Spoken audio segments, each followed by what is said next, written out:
Welcome to Kenton's videos. Enjoy the video. In this video, I will show how to make a frittata in the oven. First, gather your ingredients, including 8 large eggs and 1/4 cup of milk or cream.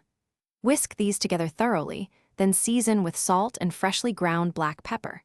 Next, preheat your oven to 375 degrees Fahrenheit. While the oven heats, sauté your desired fillings, like bell peppers, onions, or cooked sausage, in an oven-safe 10-inch skillet until tender. Once your fillings are ready, pour the seasoned egg mixture directly over them in the hot, oven-safe skillet. Make sure all your delicious vegetables and proteins are evenly distributed within the eggs. Now, cook the frittata on the stovetop over medium heat for about 3 to 5 minutes. You'll notice the edges starting to set and firm up, while the center remains wonderfully liquid, preparing it for its oven finish.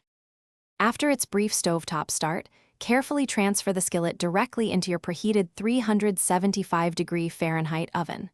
Let it bake for approximately 15 to 20 minutes. During this time, the frittata will beautifully puff up and turn a lovely golden brown on top. To check for doneness, insert a knife into the center. It should come out clean, indicating it's perfectly cooked through. Once your frittata is golden and fully cooked, carefully remove the skillet from the oven. It's crucial to let it rest for about 5 to 10 minutes before you even think about slicing.